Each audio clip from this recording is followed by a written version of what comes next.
अब देखिए ये हमारा जो है विविध प्रश्नमाला का 11वां क्वेश्चन है। आप ध्यान से देखो क्या लिखा है। माना ए, चलो पहले तो मैं इसको बाद में करूंगा, पहले कर देता हूं ताकि फिर मिट जाए और जगह हो जाए। 3 व्यक्ति एबीसी बारी बारी से एक सिक्का उछालते हैं। 3 व्यक्ति एबीसी है, उनके नाम लिख लो आप, अनिल, बबलू, चेतना। बारी बारी से एक सिक्का उछालते हैं, जिसके पहले चित आता है वही जीतता है।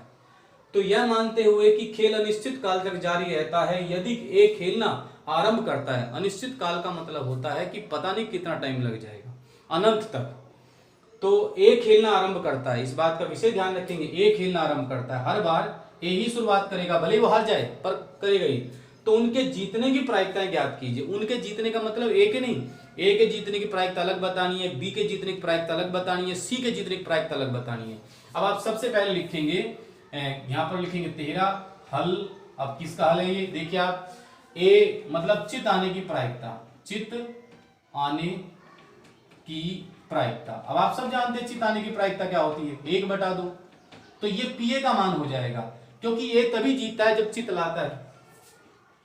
अच्छा, पीए बार, बार का मतलब हारने की, चित देखो ए के जीतने की प्रायिकता, ए के नहीं, बार का मतलब होता है नहीं जीतने की प्रायिकता 1 - 1/2 = 1/2। ऐसे सेम टू सेम बी भी कब जीतेगा, जब चित लाएगा। तो पीबी भी क्या हो जाएगा, 1/2, और पीबी बार भी क्या हो जाएगा, वही 1 - 1/2। सेम टू सेम ऐसे रहेगा पीसी, पीसी में भी वही, जब तक वो चित नहीं लाएगा तब तक जीत नहीं पाएगा, और पीसी बार भी 1/2 ही हो जाएगा। अब आपको जरा ध्यान से मेरी बात को सुनना है, बड़ा इजी और मस्त क्वेश्चन है, कोई प्रॉब्लम है ही नहीं। देखो सबसे पहले हम लिखेंगे ए के जीतने की प्रायिकता, ए के जीतने की प्रायिकता। अच्छा, ए के जीतते खेल खत्म हो जाएगा, ध्यान रखना। अब देखो हम क्या लिखेंगे, =PA+। जैसे ए जीत गया, ए जीतते ही, जैसे ये देखो मैं ए हूं, जैसे सिक्का उछाला, चित आ गया, वह कहानी खत्म। ठीक है, मैं जीत गया, कहानी खत्म हो जाएगी। फिर यदि कंडीशन ये भी बन सकती है कि जब मैं पहली बार सिक्का उछालता हूं तो मुझे चित नहीं मिलता है, मैं हार जाता हूं, तो फिर नंबर किसका आएगा, बी का। बी भी हार जाएगा, सी भी हार जाएगा, और मैं यहां पर जीत जाऊंगा। अब आप कहोगे क्यों हार जाएंगे वे, क्योंकि मैं क्या लिख रहा हूं, ए के जीतने की, मुझे जिताना ही ए को है, बाकी सब हारेंगे, और मैं पहली बार में जीत सकता हूं, और जब मैं जीतूंगा तभी प्लस का निशान आ जाएगा। देखो ए बार में हार गया तो ये तो दोनों हारेंगे ही। देखो ये नहीं कि भाई ये दोनों ऐसे नहीं, मैंने सिक्का उछाल दिया, अब ऐसे थोड़ी फिर वापस ही मैं उछालूंगा, फिर वापस ही मैं उछालूंगा, ऐसा नहीं होता। जैसे मैंने सिक्का उछाला, चित आ गया तो मैं जीत जाऊंगा, कहानी खत्म होगी, पूरी प्रायिकता। फिर यदि मैं हार जाता हूं, फिर नंबर आएगा बी का, वो तो हारेगा, फिर आएगा सी का, वो भी हारेगा, फिर नंबर आएगा मेरा, और मैं सिक्का उछालूंगा तो मैं जीत जाऊंगा। हो सकता है, जरूर नहीं, मैं जीत सकता हूं और हार सकता हूं। यदि मैं मानता हूं कि मैं जीत जाता हूं तो ये कंडीशन बन जाएगी, और यदि मैं हार जाता हूं, हारूंगा कब मैं, जब मैं पहली बार हारूंगा, भाई जीत जाऊंगा तो ये हो जाएगा, दूसरी बार में ये हो जाएगा, और बी तो हारेगा ही, सी भी हारेगा, दूसरी बार में मैं हार जाता हूं तो बी भी हारेगा, सी भी हारेगा, और मैं यहां पर जीत जाऊंगा। और देखो सवाल में लिखा है खेल अनिश्चित काल तक जारी रहता है, हो सकता है शाम तक मैं ऐसा करता ही रहूं, मैं जीत नहीं पाऊं, तो ये कंडीशन कुल मिलाकर के बन जाएगी, अनंत तक जाएगी। अब देखो इसका आंसर क्या है, 1/2 प्लस इसका आंसर क्या है, 1/2 इंटू 1/2 इंटू 1/2 इंटू 1/2। ये 4 है तो 1/2 की 4 बार गुणा करनी है, तो कितना आ जाएगा, 1/2 की पावर 4, 1 2 3 4 5 6 7, 1/2 की power 7 plus dot dot dot. आप आगे भी लिखना चाहिए, कोई प्रॉब्लम नहीं है। देखो 1/2 की पावर यहाँ पर कितनी है, 1 है, 1 और 3 4 और 3 7, ऐसे बढ़ती भी जाएंगी। अब पता है आपको ये क्या है, यह गुणोत्तर श्रेणी है, गुणोत्तर श्रेणी है, और आप सब जानते हैं गुणोत्तर श्रेणी के अनंत पदों का योगफल होता है a/1 - r। ये इसका फॉर्मूला होता है। a बराबर क्या है, 1/2, r बराबर क्या है, 1/2 की पावर 4/1/2 की पावर 1। आप सब जानते हैं दूसरा पद बटे पहला पद, तो आंसर कितना हो जाएगा, एक हाथ कट जाएगी, 1/2 की पावर 3 मतलब 1/8। तो देखिए आप, अब इसका आंसर क्या हो जाएगा, इसका पूरे का योगफल क्या आ जाएगा, ये आ जाएगा 1/2/1 माइनस 1/8। अब हम इसको सरल करेंगे, 1/2 बटे ये हो जाएगा 7/8, 8 ऊपर चला जाएगा तो 8/2 गुणा 7, 2 चौक 8, तो कुल मिलाकर के आंसर हो गया 4/7। ये आंसर जो 4/7 है, ये ए के जीतने की प्रायिकता है। अब हम बात करते हैं बी के जीतने की प्रायिकता। तो बी के जीतने की प्रायिकता कुछ भी नहीं करना है। देखो मैं आपको सीधा सीधा सिंपल सा तरीका बताता हूं। ए देखो शुरुआत तो मैं ही करूंगा, साफ लिखा ए खेलना प्रारंभ करता है, इसका मतलब मैं हार जाऊंगा। अब की बार हमारा नंबर है बी को जिताना है, बी जीत गया, खेल खत्म। जब जीत जाएगा खेल खत्म हो जाएगा। फिर हम लेंगे पी, मैं हार गया, बी हार गया, तो सी भी हारेगा, मैं तो पक्का ही हारूंगा, और नंबर बी यहां पर जीत जाएगा। फिर हम ऐसे ही 3 बार आपको एक करके लिखना है। फिर मैं हार गया, बी हार गया, सी तो हारना ही है, मैं फिर हार गया, बी फिर हार गया, सी तो हारना ही है, फिर मैं हार गया, और फिर बी यहां पर जाकर के जीत गया। आप देखो बी यहां दूसरे नंबर पर जीतेगा, यहां पर 5वें नंबर पर, क्योंकि 2 3 5, यहां पर 7वें नंबर पर 1 2 3 1 2 3 6 7 सॉरी 8वें नंबर पर। एक बार चेक कर लूं, A B C A B, बिल्कुल सही बात। फिर प्लस डॉट डॉट डॉट ऐसे कर लेंगे। अब देखो यहां इसकी प्रायिकता 1/2, इसकी प्रायिकता 1/2, तो कुल मिलाकर के 1/2 की पावर 2 प्लस 1/2 की पावर यहां पर 5 आएगी, क्योंकि 2 और 3 5, यहां आएगी 1/2 की पावर 8, 1 2 3 4 5 6 7 8 ऐसे आएंगे। अब आप सबको पता है ये भी अनंत पदों तक, वो इसमें भी क्या है, गुणोत्तर श्रेणी है। आप यहां पर लिख देंगे कि यह जीपी है, जीपी है, तो वही फिर बात आएगी ए बराबर क्या हो जाएगा, ए बराबर प्रथम पद मतलब 1/4, और वही आर बराबर दूसरा पद बटे पहला पद। इसका आंसर भी 1/8 ही आएगा, ये सीधा मैं लिख देता हूं। और फिर यहां पर हम एस इसका जो योगफल है वो निकालेंगे, 1/4 बटे 1 माइनस 1/8 बराबर 1/4 बटे 7 बटे 8, 8 ऊपर जाएगा तो 8/4 गुणा 7, 4 से 8 कट जाएगा तो आंसर हो जाएगा 2/7। तो बी के जीतने की जो प्रायिकता है वो ये हो जाएगी। अब रही बात सी के जीतने की प्रायिकता, तो थोड़ा मुझे ऊपर लिखना पड़ेगा, जाहिर सी बात है भाई, जगह तो अब कमी पड़ गई यहाँ पर। चलो यहाँ थोड़ा लिख लेता हूं मैं। देखो इधर सी के जीतने की प्रायिकता, तो सी के जीतने की में वही आएगा पी, मैं हार गया, फिर बारी बारी से खेलते हैं, लिखा हुआ है बारी बारी से। फिर नंबर आएगा बी का और सी यहां जीत जाएगा। फिर आएगा plus P, A bar B bar C bar A bar B bar, और यहां पर आ जाएगा फिर सी यहां जीत जाएगा। चलो मैं आगे ज्यादा कुछ नहीं लिखता, अब मैं डायरेक्ट बता दूं 1/2 की पावर यहां 3 आएगी, और यहां पर 1/2 की पावर 6 आएगी। 3 3 के अंतर पर होता है, 2 और 3 5 और 3 8, फिर आएगा 1/2 की power 9 plus dot dot dot. Same to same वही जीपी है, सेम टू सेम वही ए बराबर प्रथम पद क्या है, 1/2 की पावर 3 कितना आ जाएगा 1/8। फिर वही आर का मान भी 1/8, आर का मान भी 1/8 हो जाएगा। ठीक है, उसके बाद क्या होगा वही हम फॉर्मूला लगाएंगे, मैं यहां पर थोड़ा सा करके बता देता हूं। ये हो जाएगी आपके सी के जीतने की प्रायिकता। तो सी के जीतने की प्रायिकता ये रहेगी, देख लो आप ध्यान से, इक्वल का निशान लगा देंगे a/1 माइनस आर के हिसाब से।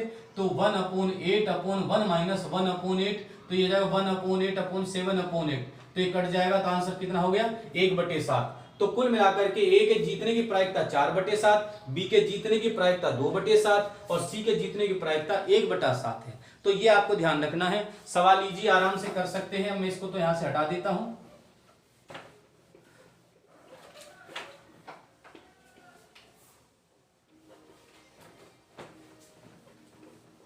इसमें विविध के अंदर कुछ ही सवाल डिफिकल्ट है, ज्यादा नहीं है, कुछ है। अब देखो ये बड़ा इंपॉर्टेंट क्वेश्चन है। ए तथा बी दो स्वतंत्र घटनाएं हैं। स्वतंत्र का मतलब समझते हैं आप, देखो ये होती है 11वां क्वेश्चन है, ए तथा बी स्वतंत्र घटनाएं हैं, उसने ये बात कही, तो पता हम क्या कहेंगे, हम बोलेंगे P A intersection B is equal to P A into P B. आप मेरा पार्ट 2 देख सकते हैं इसकी प्रायिकता का, उसके अंदर लिखा हुआ है कि यदि ए और बी स्वतंत्र घटनाएं हो तो पी इंटरसेक्शन बी बराबर पी इंटू पी बी होता है। दोनों घटनाओं के एक साथ घटित होने की प्रायिकता 1/8 है, तथा दोनों घटनाओं के घटित नहीं होने की प्रायिकता 3/8 है। तो पी ए तथा पी बी ज्ञात कीजिए। तो मैं ऐसा मान लेता हूं कि माना P A equal to X और P B equal to Y, ये मैंने मान लिया ऐसे करके। जब मैं ऐसा मान लेता हूं तब मैं इसको थोड़ा सा सरल करता हूं, मैं लिखता हूं पी, ये कहता है कि दोनों घटनाओं के एक साथ घटित होने की प्रायिकता, तो ए इंटरसेक्शन बी का मान कितना है 1/8। तो मैं आपको बता दूं पी इंटरसेक्शन बी बराबर क्या होता है, P A into P B, P A into P B. और ये किसके बराबर हो जाएगा 1/8। तो x इंटू वाई बराबर 1/8 समीकरण नंबर 1 लिख करके अपन छोड़ देंगे। फिर ये कहता है कि a नहीं और b नहीं, देखो लिखा है दोनों घटनाओं के घटित नहीं होने की, तो इसकी जो प्रायिकता है वो कितनी है 3/8। बस ध्यान से सुनियो मेरी बात। आप इंटरसेक्शन के बाद आप यहाँ करोगे ए इंटरसेक्शन सॉरी यहाँ यूनियन बन जाएगा और इसके ऊपर पूरे के होल बार लगा दो आप। ये भी आपको मैंने एक बार फॉर्मूला बताया था, फिर से 1 माइनस कर दो, 1 minus P A union B, तो इसका बार जो है वो हट जाएगा। फिर आपको कुछ नहीं करना है, इसको इधर ले आओ, ए को इधर ले आओ, तो ये हो जाएगा 1 माइनस 3/8 बराबर पी ए यूनियन बी। अब एक में से आप 3/8 घटाओगे तो कितना आ जाएगा 5/8 बराबर पी ए यूनियन बी। अब पी ए यूनियन बी का फॉर्मूला होता है P A plus P B minus P A intersection B. अब देखो पी ए का मान क्या है x plus Y minus A intersection B. अब ए इंटरसेक्शन बी का मान कितना है 1/8, तो मैंने यहां लिख दिया 1/8। 1/8 का पक्षांतर कर दे तो x प्लस वाई बराबर हो जाएगा 5/8 प्लस 1/8 मतलब 6/8 मतलब 3/4। तो x प्लस वाई बराबर 3/4 समीकरण नंबर 2। तो आपको कुछ नहीं करना है, समीकरण 1 व 2 को हल करने पर, समीकरण 1 व 2 से आप जरा ध्यान से देखें, यहाँ x प्लस वाई बराबर 3/4 है, तो y बराबर क्या होगा 3/4 माइनस एक्स, पक्षांतर कर देंगे और इस y के मान को आप समीकरण नंबर 1 में रख देंगे x इंटू वाई। तो x इंटू वाई, y का मान क्या है 3/4 माइनस एक्स बराबर, देखो y बराबर 3/4 माइनस एक्स, ये y का मान आपने यहाँ पुट कर दिया तो बराबर कितना है 1/8, x के अंदर गुणा कर दो तो ये हो जाएगा 3x/4 माइनस एक्स स्क्वायर बराबर 1/8।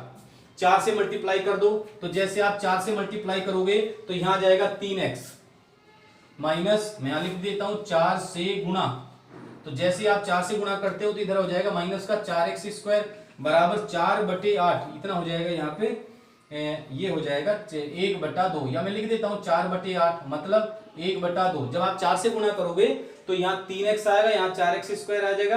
अब एक काम और करना पड़ेगा, वापस एक और वो हो गया 2 से गुणा और करनी पड़ेगी, तो यहाँ हो जाएगा 6x माइनस 8x स्क्वायर और बराबर हो जाएगा 1, 2 से गुणा करने पर, या पहले से हम 8 से गुणा कर लेते, चलो जो हुआ तो हुआ।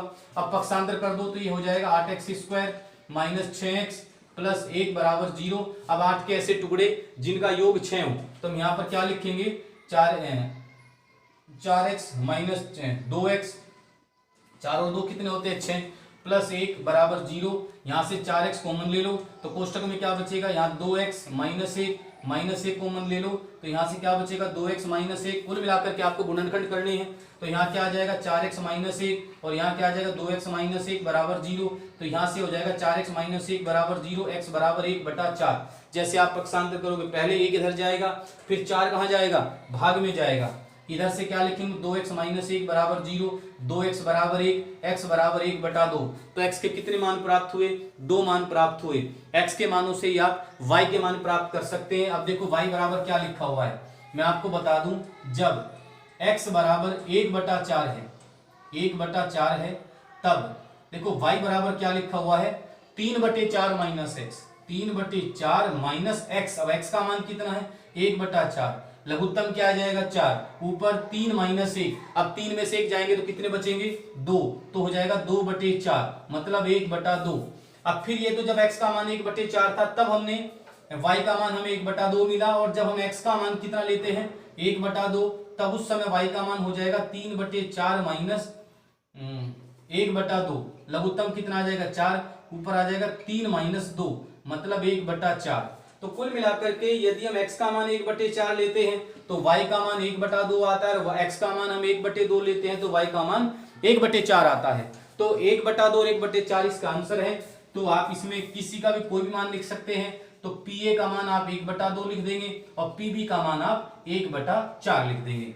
अब आप ये नहीं, चाहे आप इसको चेंज करके भी लिख सकते हैं, इसमें कोई सी प्रॉब्लम वाली बात नहीं होती, ठीक है, आप ये लिख सकते हैं। यहाँ पर आप शायद ना दिख रहा हो, मैं यहाँ लिख के दिखा देता हूँ, PA का मान 1/2 और PB का मान 1/4। ठीक, नेक्स्ट क्वेश्चन करके बताता हूं मैं आप लोगों को, ठीक है, ओके बाय। हाँ देखिए, ये विविध प्रश्नमाला का 10वां क्वेश्चन है। एक आणविक संरचना के 2 सहायक निकाय A तथा B पूर्ववर्ती निरीक्षण द्वारा निम्न प्रायिकताएं ज्ञात हैं। पी, ए का असफल होना, तो हम सबसे पहले लिख देंगे ए का असफल होना, असफल होना ए बार से तथा बी का असफल होना बी बार से प्रदर्शित है। तो ये कहता है कि ए का सफल होना और बी का सफल होना, ए का सफल होना 0.2, बाहर क्या है P, इसका मतलब जो इसकी प्रायिकता है वो 0.2 है, तो हम ऐसे लिख सकते हैं P A bar is equal to 0.2। फिर लिखा है केवल B का सफल होना। मैं आपको एक बात बता दूं, B का सफल होना और केवल B का सफल होने में अंतर होता है। देखो यूं कहा जाए केवल B का सफल होना, तो इसका मतलब A सफल नहीं हुआ है, केवल B हुआ है। अब B का सफल होने का मतलब हो जाएगा A सफल हुआ कि नहीं हुआ उससे कोई लेना देना नहीं है, समझ गए। तो केवल शब्द ये लगते ही तब क्वेश्चन के अंदर अंतर आ जाता है। तो मैं आपको एक छोटा सा पॉइंट बता देता हूं, केवल B का सफल होने का मतलब ये होता है P केवल B का असफल होना, इसके लिए फॉर्मूला है असफल होना, इसके लिए एक फॉर्मूला है, वो है P B bar minus P A bar intersection B bar. ये एक फॉर्मूला दिया हुआ है इसका। असफल में मैं बार लगा रहा हूं क्योंकि हर पॉइंट के अंदर असफल लिखा हुआ है, इसलिए बार लगाऊंगा। तो आप जब भी केवल शब्द आ जाए केवल, तब आप ये सूत्र लगाएंगे, उसमें से जो उनकी कॉमन पॉइंट है उसको हटा देंगे, तो इंटरसेक्शन को उसमें से हटा देंगे। और इसकी जो प्रायिकता है वो कितनी है 0.15 है, इस वाले की 0.15 is equal to P B bar minus P A bar intersection B bar. अब देखिए आगे चलते हैं, ए तथा बी का सफल होना, ए देखो पी लगाया, ए बार लगा दिया, तथा बी बार इसलिए लगा रहे क्योंकि दोनों असफल हुए हैं, असफल मतलब बार इक्वल टू हो गया ए का सफल होना ए बार है, बी का सफल होना बी बार है, इक्वल टू कितना लिखा है 0.15। अब यदि मैं ये वाली वैल्यू यहां पर पुट कर देता हूं, यहां पर रख देता हूं, तब क्या हो जाता है, देखिए जरा ध्यान से देखिए आप, 0.15 equal to P B bar is equal to, देखो ये वाला जो मान है वो उसने आगे दिया है, यहां पर दे रखा है, तो यहां पर हम क्या लिख देंगे माइनस करके 0.15, जैसे पक्षांतर करेंगे तो पी बी बार का जो मान है वो हो जाएगा 0.15 प्लस 0.15 जो हो जाएगा 0.30। ऐसे करके इसका आंसर आ जाएगा। यहां तक आंसर तो कंप्लीट नहीं कह सकते हम, परंतु पी बी बार का मान पता चल गया, पी ए बार का मान पता चल गया और इंटरसेक्शन का पता चल गया। अब देखो पहले पॉइंट में क्या कहता है, ए के असफल होने की प्रायिकता जबकि बी असफल हो चुका है। देखो जबकि ये हो चुका है, एक लड़की हिंदी का अखबार पढ़ती है जबकि इंग्लिश का पढ़ चुकी है, जब ऐसी कंडीशन आती है तब हम बोलते हैं कि जो प्रायिकता है वो सब प्रतिबंध प्रायिकता है। अब देखो ए के असफल होने की प्रायिकता, तो हमें क्या बोलना है, ए बार, हमें इसकी प्रायिकता बतानी है और किसके अंडर में बतानी है, बी बार के। सूत्र क्या होता है, P A bar intersection B bar बटे पी बी बार, ये आप जानते ही हैं फॉर्मूला है, बस बार में बना दिया। अब इसका आंसर क्या है, अभी आपने देखा है 0.15, नीचे वाले का आंसर क्या है 0.30, मतलब कुल मिलाकर के 15/30 दशमलव से दशमलव कट जाएगी, आंसर कितना आया 1/2। आगे क्या लिखा, केवल ए के, केवल ए के असफल होने की प्रायिकता, तो केवल केवल शब्द लगती है आपको पता ही है, पी केवल ए, ऐसे लिखेंगे अपन केवल ए के असफल होने की प्रायिकता, होने की प्रायिकता। तो जब केवल ए होगा तो अपन क्या लिखेंगे, P A bar minus P A bar intersection B bar, ऐसे कर देंगे, वही वाला जैसे पी बी बार में किया था। अब पी ए बार का मान कितना है 0.2 माइनस करके इंटरसेक्शन का मान कितना है 0.15, 2 को अपन 20 भी लिख सकते हैं। तो जब आप इसको घटाएंगे तो आंसर हो जाएगा 0.05, ये इसका आंसर हो जाएगा ANS। तो इस सवाल को आप 2-3 बार वीडियो को देखें तो आपको ध्यान पड़ जाएगा कि हाँ भाई इसको हम ऐसे करते हैं, केवल में अंतर आ जाता है, ए का सफल होना केवल ए का सफल होना, तो उसमें आपको इंटरसेक्शन को घटाना पड़ता है। नेक्स्ट क्वेश्चन करता हूं, ठीक है। विविध का ये आपका 15वां क्वेश्चन है। इसके अंदर क्या लिखा है, बच्चों के 3 समूहों में से क्रम से 3 लड़कियां, 1 लड़का, 2 लड़कियां, 2 लड़के, 1 लड़की, 3 लड़के, प्रत्येक समूह से एक बच्चे का यादृच्छिक एक बच्चे का चयन किया जाता है। तो इस प्रकार चुने गए तीनों बच्चों में से 1 लड़की 2 लड़के होने की प्रायिकता क्या है। मतलब एक समूह में से एक बच्चे को तो आपको चुनाव करना ही पड़ेगा, चाहे वो लड़की का चुनाव करो चाहे लड़के का करो। अब देखो कैसे करना है, हल में हम इसमें हल में लिखेंगे, क्या लिख देंगे, फर्स्ट समूह में फर्स्ट समूह में क्या है, फर्स्ट समूह में लड़कियां, फर्स्ट समूह में लड़कियां कितनी है 3 और लड़के देखो 3 लड़कियां और एक लड़का, लड़के 1, ठीक है। अब जरा आप एक बात पर ध्यान देंगे, ये टोटल कितने हुए, टोटल हो गए 4। आगे की बात ये रहेगी कि ये फर्स्ट समूह लिया है तो लड़की होने की प्रायिकता जिसको हम बोलेंगे PG1, पहले समूह के लड़की होने की प्रायिकता हो जाएगी आपकी 3/4 और लड़का होने की प्रायिकता B4 बॉयज होता है तो इसको अपन बोल देंगे PB1 1/4। तो पहले समूह में लड़की होने की प्रायिकता और लड़का होने की प्रायिकता। अब सेकंड समूह की बात करें, सेकंड समूह में लड़कियां, कितनी लड़कियां सेकंड समूह के अंदर 2 हैं और लड़के भी कितने हैं 2 हैं, लड़के इक्वल टू 2, वही टोटल कितने हुए, टोटल हो गए 4। फिर हम सेकंड समूह को 2 बोल देंगे और यहां लिखेंगे PG2 मतलब लड़की होना, लड़कियां मतलब यहां पर मैं लिख भी देता हूं G इक्वल टू यहां पर लिख देता हूं मैं B, ताकि ये भी कंफर्म रहे कि अपन लड़कियों को किससे निरूपित कर रहे हैं G से और लड़कों को किससे निरूपित कर रहे हैं B से। तो PG2 2 का मतलब हो जाएगा 2/4 मतलब 1/2 और PB2 ये भी 2/4 ही हो जाएगा, 1/2 ही हो जाएगा। इसी प्रकार से हम लेके चलते हैं थर्ड समूह में।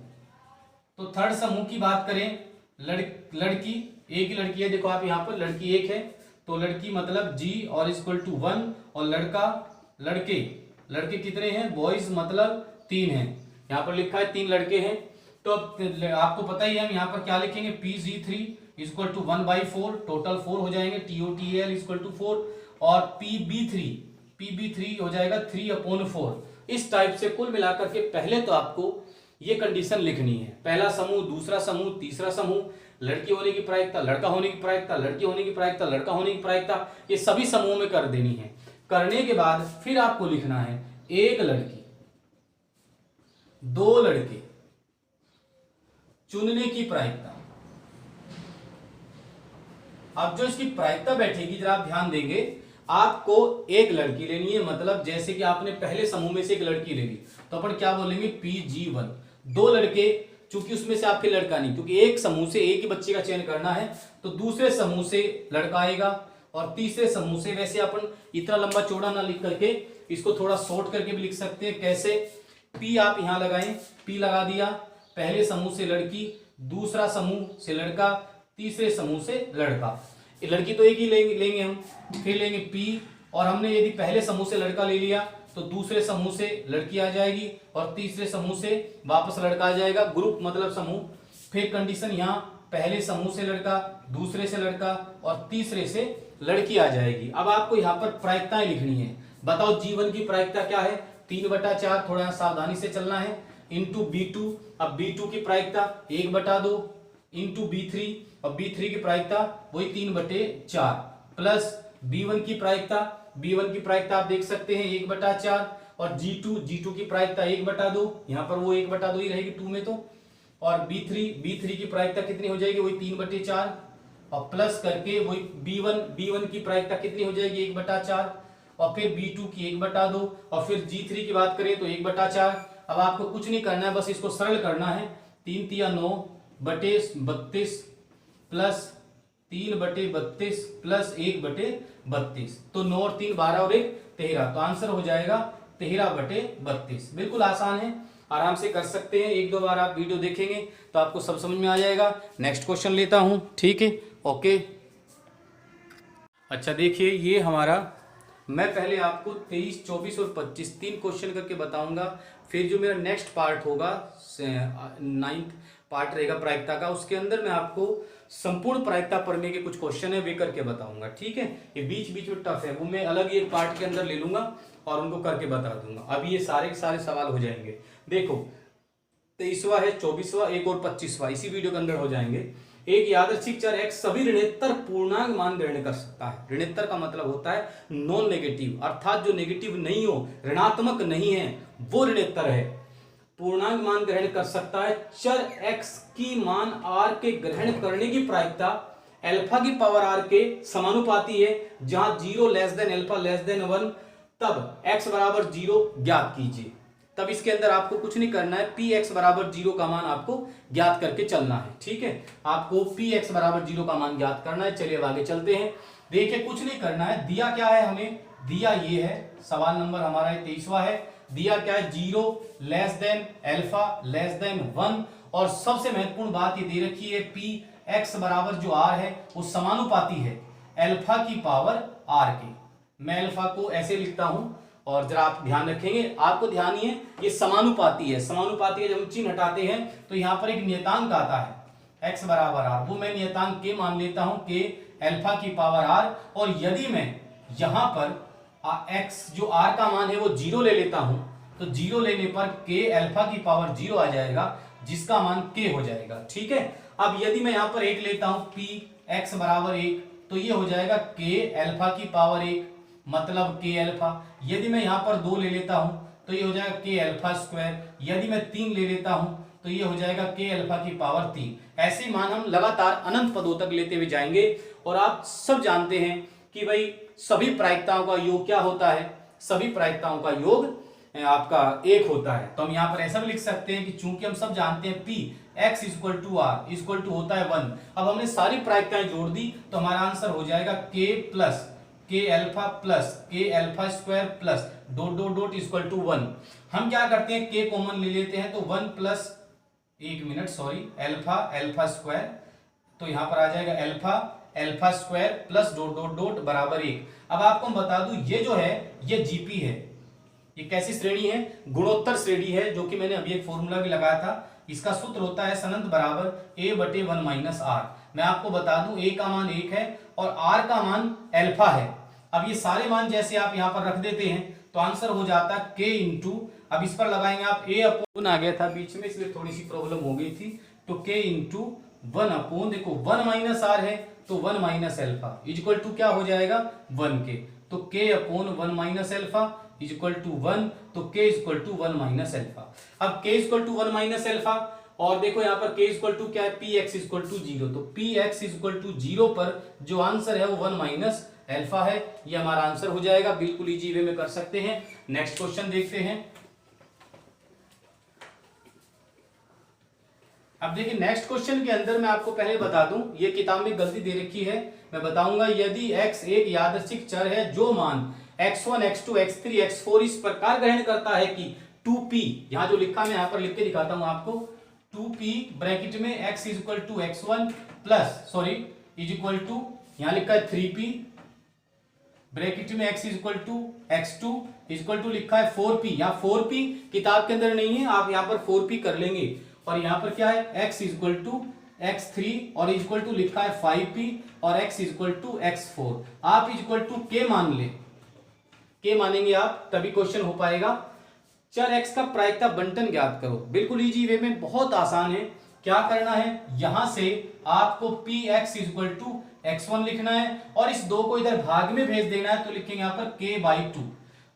उसके बाद p x is equal to x2, अब की बार कौन भाग में जाएगा 3, फिर कौन भाग में जाएगा 4 भाग में जाएगा k बटा 4, फिर कौन भाग में जाएगा 5, तो यहां लिखेंगे p x is equal to x4, यहां पर आ जाएगा x4 is equal to k बटे 5। अब आप सब जानते हैं सभी प्रायिकताओं का योग क्या होता है 1, तो k बटा 2 प्लस k बटा 3 प्लस k बटे 4 प्लस k बटे 5 बराबर 1, लघुत्तम आ जाएगा 60। आराम से करके देख लेना, तो यहां जाएगा 30k, यहां जाएगा 20k, यहां जाएगा 15k, यहां जाएगा 6k बराबर 1। आप इनको जोड़ेंगे 30 20 50 10 60, 60 20 50 15 चौका 60 और 5 30 नहीं, यहाँ पर ये आएगा 5 30, यहाँ पर 12 आएगा, 12 पंजे 60, यहाँ 12 आ जाएगा। जब इसको जोड़ देंगे 30 20 50 60 70 77, 77 k बटा 60 बराबर 1, तो k बराबर 60 बटे 77, तो एक k का मान है। अब जैसे आपको इसका मान ज्ञात करना हो p, इसका p x is equal to x1 का क्या मान है k बाई 2। अब k का मान कितना है 60 बटे 77 बाई 2, 2 यहां आ जाएगा, तो आंसर हो जाएगा 30 बटे 77, ऐसे लिखेंगे। फिर हम लिखेंगे p x is equal to x2, x2 में क्या k बाई 3, तो ये हो जाएगा 60 बटे 77, 2 की जगह क्या आ जाएगा 3, 3 से काट देंगे तो कितना आ जाएगा 20/77। फिर हम लिखेंगे x इक्वल टू x3। अब की बार क्या होगा 60/77 इंटू में क्या आ जाएगा 4, तो ये हो जाएगा 15/77, वही आएगा जो यहाँ लिखा हुआ है। फिर हम लिख देंगे, इधर लिख देते हैं p x equal to x4, तो ये हो जाएगा 60/77 इंटू में क्या आ जाएगा 5, तो 5 से काट देंगे आप इसको, 5 एकम 5 और 5 दूनी 10, 12/77। तो ये कह रहा है कि प्रायिकता बंटन बनाइए। तो प्रायिकता बंटन बनाना बिल्कुल आसान है, आपको कुछ नहीं करना है, इधर x और इधर क्या लिखना है px। तो यहाँ पर क्या लिखेंगे आप x1 और फिर क्या लिखेंगे x2 और फिर क्या लिखेंगे x3 और फिर क्या लिखेंगे x4। x1 का मान कितना है देखो आप 30/77, तो यहाँ लिख दिया मैंने 30/77, 20/77, 15/77 और 12/77। ये जो भी आंसर आए हमारे वो आपको यहाँ लिख देने हैं, तो ये प्रायिकता बंटन बन जाएगा। नेक्स्ट क्वेश्चन बताता हूँ 25वां, ये 24 तक तो मैंने कर ही दिए। नेक्स्ट क्वेश्चन है 25वां। एक न्याय सिक्के को एक चित अथवा 5 पट आने तक उछाला जाता है, या तो एक चित आ जाए तो भी कहानी खत्म हो जाएगी, मतलब या तो एक चित आ जाए, देखो आप थोड़ा थोड़ा जितना हम पढ़ रहे हैं उतना लिखते जाएं, या तो एक तब तक उछाला जाता है या तो एक चित आ जाए, या फिर क्या लिखा है एक चित अथवा 5 पट, अथवा 5 पट। अब मान लिया पहले चित नहीं आया, एक पट आ गया, फिर चित आ जाए तब रुक जाओगे आप, 2 बार चित आ जाए, तीसरे नंबर पर चित आते तो रुक जाना ही रुक जाना है। जैसे आपने 3 बार चित आ गए, चौथी बार मतलब 3 बार पट आ गया, चौथी बार चित आ गया, या फिर ऐसा हो 4 बार पट आ जाए, क्योंकि 5 बार आते तो हम रुक जाएंगे, और फिर चित आ जाए, या फिर लगातार 5 बार पट आ जाए तब भी हम रुक सकते हैं, चित जरूरी नहीं हो। इसमें लिखा हुआ है कि एक चित आ जाए, देखो सब में एक चित है, सब में एक चित है, चित आते ही रुक जाते हैं हम, या फिर 5 बार लगातार पट आ जाए, मतलब हम सिक्के को कितनी बार उछालेंगे 5 बार। 5 बार में 2 कंडीशन बनती है, 4 बार चित आ गया, 5 नंबर पट आ गया, 5वां बार पट आ गया, आने तक उछाला जाता है। तो x सिक्कों की उछालों की संख्या को प्रदर्शित करता है, तब x का माध्य ज्ञात कीजिए। तो देखिए x किस किस को प्रदर्शित करेगा, इन उछालों को, मतलब यहाँ पर आपने कितनी उछाल ली, 1, यहाँ पर 2, यहाँ पर 3, यहाँ पर 4, यहाँ पर 5, यहाँ पर 5, तो ऐसे 5 आप एक बार भी लिख सकते हैं, 2 बार भी लिख सकते हैं, ठीक। तो ऐसे करके ये कंडीशन बन जाएगी। अब आप जरा एक बात देखो, pH का मान होगा 1/2, क्यों हो जाएगा, क्योंकि चित आने की प्रायिकता 1/2 होती है और पट आने की प्रायिकता भी 1/2 होती है। जब आप pH लेते हैं, एक बार आपने उछाल दिया तो आंसर क्या आया 1/2, और जब आप लेते हैं pTH, TH पहली बार पट आया, दूसरी बार चित आया, तो 1/2 इंटू 1/2 सीधा सीधा 1/4, या फिर आप 1/2 इंटू 1/2 भी लिख करके कर सकते हो। फिर यहाँ पर आ जाएगा PTTH, ये हो जाएगा 1/8, फिर आ जाएगा PTTTH 4 बार हो गया तो 1/16, फिर आ जाएगा PTTTTH, ये वाली कंडीशन हो गई, तो 1 2 3 4 5 1/32। ज्यादातर आप पासबुक के देखेंगे तो सब में एक बात गलत लिखी मिलेगी, इसके बाद में कंडीशन नहीं बनाते हैं। देखो लिखा हुआ है कि 5 पट आने तक उछाला जाता है, तो यहां पर हम 5 पट भी लिख सकते हैं, ये देखिए आप। तो इसका आंसर भी 1/32 होगा। तो आपको कुछ नहीं करना, सीधी सीधी एक टेबल बनानी है, मस्त वाली टेबल। ये देखिए आप ऐसे करेंगे, ऊपर आप भले छोटा खाना रख सकते हैं, नीचे थोड़ा बड़ा रखना है, ऊपर x और नीचे क्या लिखेंगे आप px। यहाँ पर आपको क्या लिखना है 1, फिर लिखना है 2, फिर लिखना है 3, फिर लिखना है 4 और 5 आपको 2 बार लिखना है। अब हम यहाँ क्या करेंगे 1, तो 1 में आंसर कितना है 1/2, यहाँ पर 1/4, 1/8, 1/16, 1/32, 1/32। ये कहता है कि इसका माध्य ज्ञात कीजिए, तो x बार इक्वल टू होगा सिग्मा pi xi। अब आप इनकी गुणा करके इनको जोड़ते हुए चले जाइए, 1/2 plus 1 into 1/2, 2 into 1/4, 2 into 1/4, 3 into 1/8, 4 into 1/16, 5 into 1/32, 5 into 1/32। अब हम इसको सरल करेंगे तो ये हो जाएगा 1/2 plus 2/4 plus 3/8 plus 4/16 plus 5/32 plus 5/32। अब हम लघुत्तम ले लेंगे 32, इसका पूरे का लघुत्तम क्या आ जाएगा 32 आ जाएगा।